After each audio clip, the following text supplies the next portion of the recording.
এবার ইডির নজরে ৫৩ দিন ধরে অন্তরালে থাকা শেখ শাহজাহানের ভেড়ির ব্যবসা। কেন্দ্রীয় এজেন্সি দাবি করেছে যে তাদের কাছে প্রাণ সংশয়ের আশঙ্কা করেছেন শেখ শাহজাহান ঘনিষ্ঠ এক চিংড়ি মাছ ব্যবসায়ী। আপনাদের নিশ্চয়ই মনে আছে গত শুক্রবার বিরাটিতে অরুণ সেনগুপ্তের বাড়িতে তল্লাশি চালায় ইডি এবং জিজ্ঞাসাবাদে নাকি উঠে আসে চাঞ্চল্যকর তথ্য। তারপরে আজ অরুণ সেনগুপ্তকে তলব করেছে ইডি। সরাসরি চলে যাব আমাদের প্রতিনিধি প্রকাশ সিনহার কাছে। প্রকাশ, এই মুহূর্তে শেখ শাহজাহান সংক্রান্ত কোন কোন বিষয়ে নজর রয়েছে ইডি?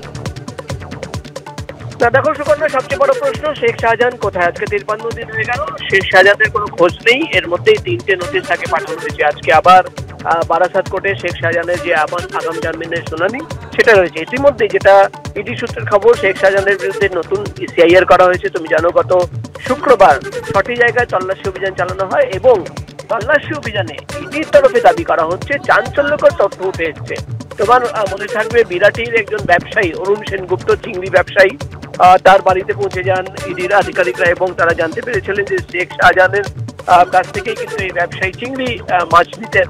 এবং তারপরেই সেদিন তাকে যখন জিজ্ঞাসাবাদ করা হয়, ইডির তরফে দাবি করা হচ্ছে এই ব্যবসায়ীকে যখন প্রশ্ন করা হয় শেখ শাহজাহান নিয়ে, অর্থাৎ কি ধরনের ব্যবসা ছিল, কিভাবে শেখ শাহজাহানের কাছ থেকে তারা চিংড়ি কিনতেন, তার কোম্পানি চিংড়ি কিনতো, সেখানেই কিন্তু এই ব্যবসায়ী দাবি করেছেন যে তার প্রাণ সংশয়ের আশঙ্কা রয়েছে।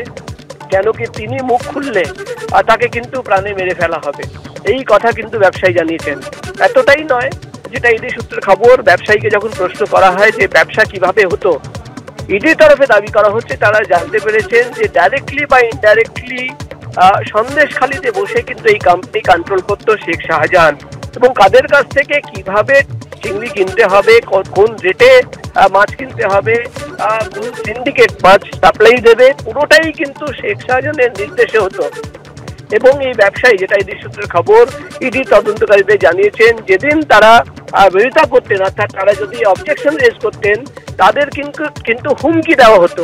অর্থাৎ একটি কোম্পানি, কলকাতার কোম্পানি, কিভাবে মাছ এক্সপোর্ট করবে, কোন মাছ কাদের কাছ থেকে নিতে হবে, কোন রেটে নিতে হবে, পুরোটাই কিন্তু কন্ট্রোল করতো শেখ শাহজাহান। এমনই চাঞ্চল্যকর দাবি কিন্তু এই ব্যবসায়ী করেছেন এবং তার জন্যই আজকে এই ব্যবসায়ীকে তলব করা হয়েছে ইডির সিজিও কমপ্লেক্সের অফিসে। এবং এই ব্যবসায়ী আসলে তাকে জিজ্ঞাসাবাদ করে লিখিতভাবে তার বয়ান রেকর্ড করতে চান ইডির গোয়েন্দারা।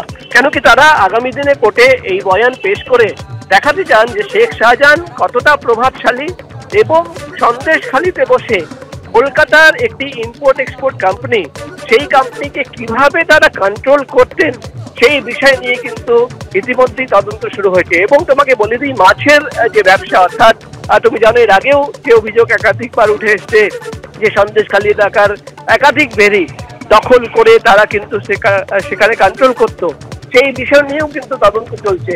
এবং শেখ শাহজাহান, তার সাগরেদরা, তার অ্যাসোসিয়েটরা সেই এলাকায় মাছের যে ব্যবসা, চিংড়ি যে সাপ্লাই হতো, সেটা কিভাবে কন্ট্রোল করতে এবং সেটা কন্ট্রোল করতে গিয়ে কাদের কাদের প্রতারণা করা হয়েছে, টর্চার করা হয়েছে, হুমকি দেওয়া হয়েছে, সেই যাবতীয় তথ্য কিন্তু সংগ্রহ করা হচ্ছে। ইতিমধ্যেই এই ব্যবসায়ী যাকে আজকে তলব করা হয়েছে, তিনি কিন্তু ইডি আধিকারিকদের জানিয়েছেন যে তারা কিন্তু যখন অবজেকশন রেজ করতেন তাদের হুমকি দেওয়া হতো, এমনকি তিনি ভয় পাচ্ছেন, এখন মুখ খুললে কিন্তু তার প্রাণ সংশয়ের একটা আশঙ্কা রয়েছে। এবং ইডি আধিকারিকরা জানাচ্ছেন যাবতীয় তথ্য এবং বয়ান তারা কিন্তু আগামী দিনে কোর্টে পেশ করবেন।